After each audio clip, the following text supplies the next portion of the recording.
everyone, it's me, Gary, back once again with our next Cuppa chat, and I have got a very, very, very, very, very special guest with me today. So, special guest, introduce yourself.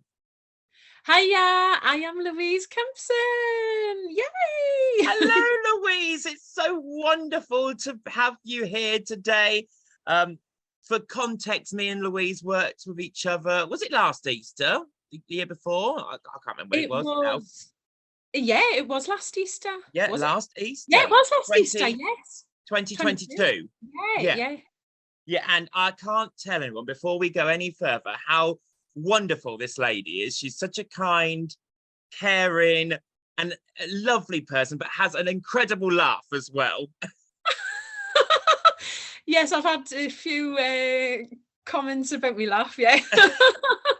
But yeah, no, we had a blast last Easter, didn't we? Working together. We did. It was so much fun. Yeah, and we'll hear more about that in just a minute. But before, I must apologize. I'm very rude. I haven't offered you a drink because it is the Cuppa chat. I've got my Doctor Who mug here. Oh, it keeps disappearing. I've got my Doctor Who mug here with blackcurrant in as normal as I do on the Cuppa chat. Louise, what can I get you in a drink?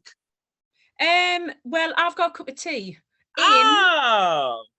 in my Wicked Queen cup. In your Wicked Queen. Look at that. That is fantastic. Because actually, there is a link with this, isn't there? Because you do normally in Panto end up playing the villain, don't you? Or the Wicked Queen, or someone who's not very nice normally. Yes. I'm typecast as the villain. But obviously I'm not. I really am not.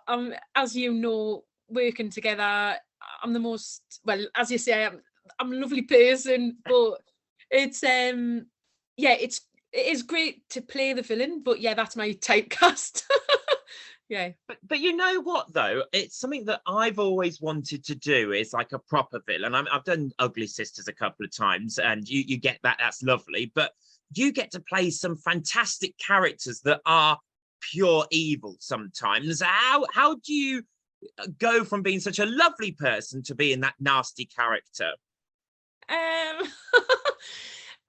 I've just I've got to switch off from being lovely to just, right, I'm into villain mode, and obviously my job is to make the audiences and children either smile or cry in most instances. So yeah, if I make a child or adult cry, then I know I've done my job, kind of thing. But yeah, I've got to not intentionally, obviously. I was going to say, is that your target then, Louise? Is that what you get? Right, I want to get 10 kids crying today, and I've done it. I don't know. Well, at least one, or either scare a child, kind of thing, and make them believe that this is a villain, and it's all part and parcel of the Panto world, and I love it. I do love it, and it is awesome playing the villain. But again, I am so nice in real life, so it's very so much contrast. I concur with that. Louise, some people who watch these have never done a pantomime and have only ever watched them before. Does it feel horrible when everyone's booing you? Because everyone else is normally getting a big cheer and the villain's always getting booed. Does it matter, really? To be honest, over the past few years, I have got used to the boos. So yeah, it's great. It is great to get booed off stage and shouted only at. In Panto. yeah, only in Panto. But I would like to play the good fairy or the good witch or something like that, possibly in the future. It'd be nice to get a yay. Yeah. So you want to go away from villains now, do you? This is breaking news. Panto Archive exclusive. Louise is moving away from the villains. I don't know. It's whatever work comes up, and I think obviously with my height, being a very tall lady, I am more of the villainy type. But yeah, never say never along down the line, and we're never know, do we? Yeah, no, you don't. You don't never know what's coming around the corner. I mean, I started with a dream of being a prince one day, and I ended up wearing a frock. That's how it works sometimes. So, Louise, tell me, because you've played a variety of different villains, who's the best villain then that you've performed as? Oh, oh, good question. I mean, they've all got different like reasons, really, haven't they? But Yeah, I, the best one for me probably it has to be probably Wicked Witch of the West, mhm, for Wizard of Oz. Um, just because it's playing obviously somebody which is green. Not many villains are green. And yeah, it's one of them roles which you can really get into, and you know, kind of make sure Dorothy is like, oh, I'm going to get them shoes, the red yeah, ruby slippers, and then you can have some play with the audience, and it is, yeah, I do really like playing the Wicked Witch. yeah, Um, I've played like marvelous like villain roles before, like obviously Gothel in Rapunzel, mhm, and Wicked Queen in Snow White. They're fantastic. I think each one brings a different element. yeah, Villainous. I yeah. don't No, know. no, you are right. They all have different traits with them and different sort of tasks that they want to complete, don't they? That's Yeah, the thing. It's yeah. it depends on obviously the story. Is the face paint annoying when you're playing that Wicked Witch though? It's not. It's No. not. In the last show I did, I had to go from Miss Gulch Mhm. to Wicked Witch in 8 minutes. Oh wow, So that for wow, me was like, wow. So I had yeah, to get all that on, and it dried really quickly. yeah, All the makeup and then the change of clothes, and I thought, oh, I'll never be able to do this in 8 minutes. That very quick change, and but I did, and I yeah. was getting quicker, as we were progressing. Um, Do you have anyone helping you when you have to make that quick transformation, or do you have to do it yourself? so I just do the makeup myself, Yeah, and obviously I had obviously people zipping me up literally just before going on yeah, stage. But yeah, I love doing makeup myself, and I think I've got so used to doing it, yeah. especially for like say the green, the Wicked Witch, painting green. Mhm. I've got so used to doing it, and it's just kind of like second nature. I'm like, oh yeah, Yeah, yeah, yeah, you do a little bit more, and there we are. yeah, We've done it now. And so I suppose then when you play someone like the Wicked Queen in Snow White, it's a bit more it's sort of eye makeup, isn't it, and so on. yeah, Is Are you like, oh, thank goodness I'm playing the Wicked Queen this Christmas because my face isn't going green? yeah. So yeah, played the Wicked Queen in Snow White just this Christmas gone. And it was like, yes, I don't have to change any makeup. I don't have to. I can just highlight, or because it's obviously very regal, Yeah, the Wicked Queen. So yeah, there was no scrubbing faces off and then getting back to Act One, Miss Gulch, yeah. without the green on. Um, Oh, did you have to go back as well? Did you? yeah, so when we had two Wow. performances after our first Yeah, show, obviously then had to scrub it all off yeah, and then go back to the evil Miss Gulch, yeah. and then I thought you were going back to you went. We met Miss Gulch back in Kansas again. I was like, whoa, that's a oh right no, old one no, that is. that would have been, Can you that would have imagine? Just been great, great, great, great, great, great, great. yeah, that would have been a mammoth task. Yeah, But yeah, no, I stayed green until the end. yeah. Louise, Yeah. which one do you think gets the best reactions from the audience then? Is it the Wicked Witch because everyone knows the film, everyone knows the character? I mean, they know the other ones as well, obviously, but that is probably the most famous. Or is it the Wicked Queen because she is, as you say, very regal about how she says things? Or is it Gothel? Who gets the best reactions? Um, Probably, I would probably say the Wicked Witch, Mm, because, like I say, everybody knows it, and the younger generations have obviously watched it, they've grown up with it with their parents, yeah, and obviously now Wicked in the West End, yeah, everybody relates to either seeing Wicked in the West End and mhm, The Wizard of Oz because it's the same. yeah, Obviously not the same show, but it is the same concept and same mhm, people. So there's a lot of relation to the Wicked, the Wicked Witch of the West, and yeah. And that yeah, and that actually will come more because there's obviously the Wicked film that's currently being made as well. Do you think that they will start sort of trying to put that sort of nicer, confused side of Elphaba? I know she's not called that in pantomimes normally, but do you think they'll start putting that into pantomimes a bit and be like, oh, she's not doesn't mean it maybe as much, or I don't know. It's very Wicked's very different to obviously your traditional Wizard of Oz. Mm, And to be honest, I think either producers or directors will always keep that wicked side of yeah, Wizard of Oz because it's kind of well known for that. So yeah. I don't think they'll ever really tone her down kind No, of we thing. can't tone her down, No. can we? Louise, tell me, because I know you've obviously we toured together and you've done some home theatre venues as well, in your Christmas seasons. Which one do you think is better? We like to have this debate on Cuppa Chat. Do you like going on tour and keep changing every day, or do you like having your dressing table, staying where you are and enjoying the season?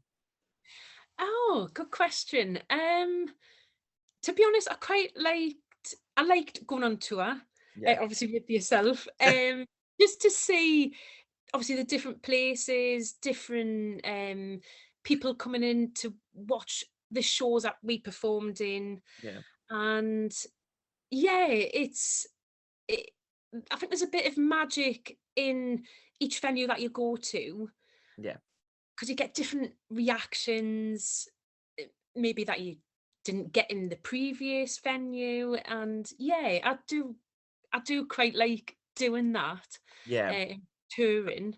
Yeah, Um, I think because you find different problems. I know this sounds awful, but you find different problems that you've got to find a solution for when you yeah, rock up to a new venue, don't you? It's like, yeah, oh, what are we going to do with this entrance? Because there isn't an entrance there, or yes, something like yeah. that.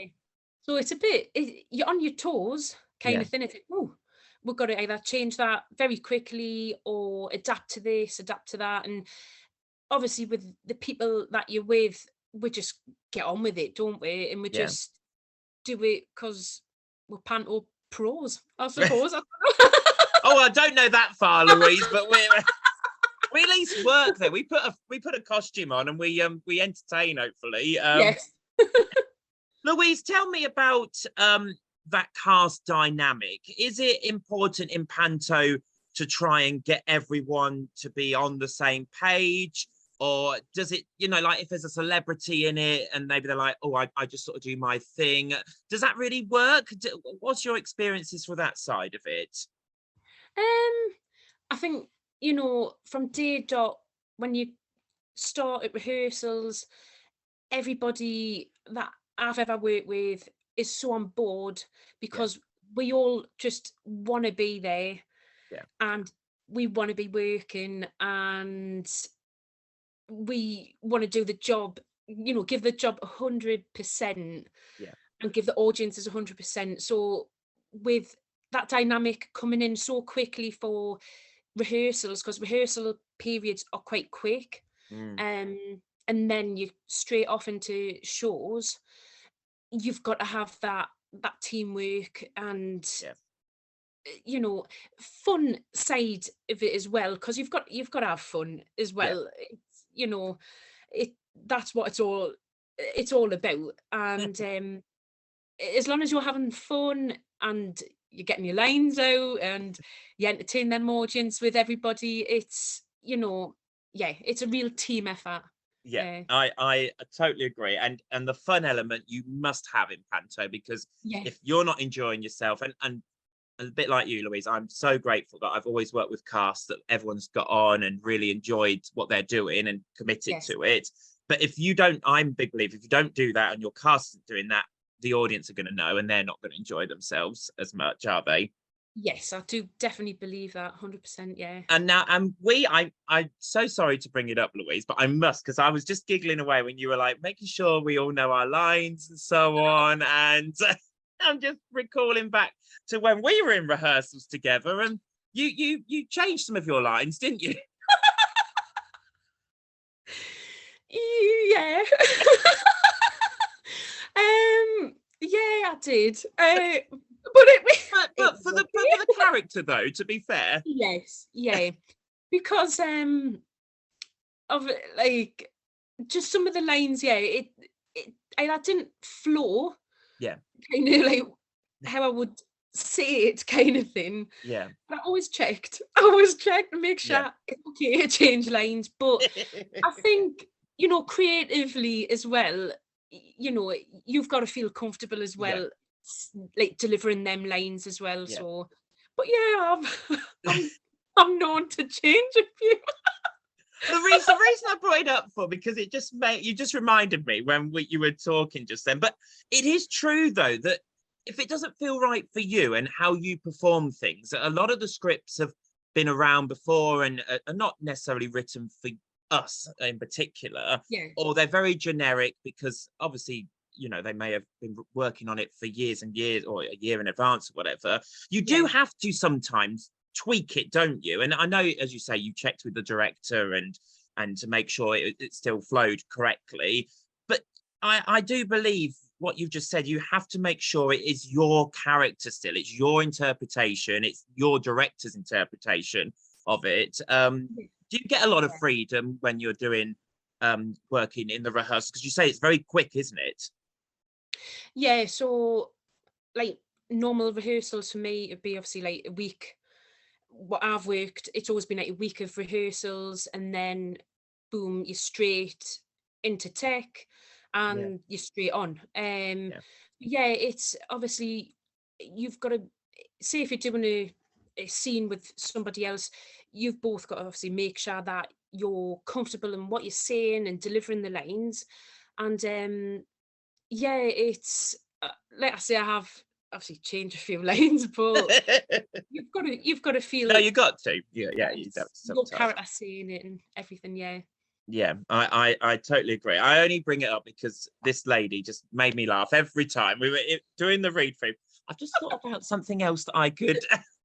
I did. No, it was wonderful. It was wonderful, and that though it comes back to full circle on what we were talking about, having that cast dynamic straight away. Having a laugh, be trusting that if someone said, "Oh no, it doesn't work," I'm sure you'd been like, "Okay, let's try something different." Um, but that's important, isn't it? Having that straight from the off, saying that this is what I this is what how I see the character as such. Yes, definitely. And you've got to put your portrayal on the character that you do play. Yeah, Otherwise it would just get a bit boring. It would just get a bit stale, I yeah, think. So yeah, you've got to obviously check with the director, make sure they're okay. But you have to put your own stamp on it really and make it your own. yeah. Um, yeah, Yeah, definitely. I 100% agree. Well, Louise, Yeah. believe it or not, we've nearly come to the end of our Cuppa chat. I could speak to you Oh, for ages and ages and so just go funny. down memory lane, really. But we've got one final question, which I love to ask everyone who comes on our Cuppa chat series. So think carefully about your answer because we have some really good answers with this one. If you were in any pantomime in the whole wide world, what would it be if you could choose one? And you're like, yes, I want to be in this year. And two, who would you want to be your celebrity partner or person in the show? It can be someone who's alive now or unfortunately isn't with us anymore. Who would it be and why? Oh. Oh, that's a good Oh, I put her question. on the spot now. Oh. She's speechless. Um, I would I've never done this pantomime before, but I would love to do Sleeping Beauty. Great. Yeah. Um, and play, obviously, I would love to play Maleficent. Yeah. Obviously, villain role. I don't know who. You Oh, I don't don't have know to who. say, you don't have to think, you don't have to be kind and not say me. It's okay. It's you've done it already. No, you I don't know. I don't know who alongside, because there's some greats out yeah. there. Yeah. Um, oh, Oh, look, you know, I put her on the I start. love, Look. you know who I do love? I Yeah. love Leslie Joseph. Oh, yes. And she is like, obviously she's played the the good, like, villain, not the good villain, Yeah. the wicked person, the Yeah. good person kind of thing. I'd love to work with Leslie Joseph, because she has been there, done that, Mhm. experience, like, of what she has done over the years. Oh, I think she would be amazing to work with. Yeah. I Apart from totally yourself, agree. Yeah, again. no, she's absolutely fantastic. Leslie Yeah. Joseph is, and she's in I think she's in Cardiff this year. So if you're Yeah. around there, go and see her because she's absolutely brilliant. Louise, thank you so much. We've come to the end of our Cuppa chat. Thank you so much for joining us here today. Thank you for having me. And are you allowed to tell us where you are this Christmas? Not quite yet. No, I can, because Oh, good. it's all been signed. I'm gonna be again the Wicked Witch, Yay! in the Wizard of Oz at the Alhambra Theatre in Dunfermline. So I'm Nice. travelling up north at Scotland this year. Wow. Yeah, it's an in-house production, and I'm really, really excited to be Yeah. on board with these guys. And yeah, so that's where I am December. Wonderful. So if you're around, go and see Louise. You saw her on Panto Archive, and now you can go and see her at the theatre. And remember, all of our listings for all of the theatres that have got Panto coming up this year are on the Panto Archive website. All you need to do is visit the website, and it's all on there. Louise, thank you so much again. Thank you. And we'll Lovely see seeing you you. all again soon for another Cuppa chat. Bye, everyone. Bye.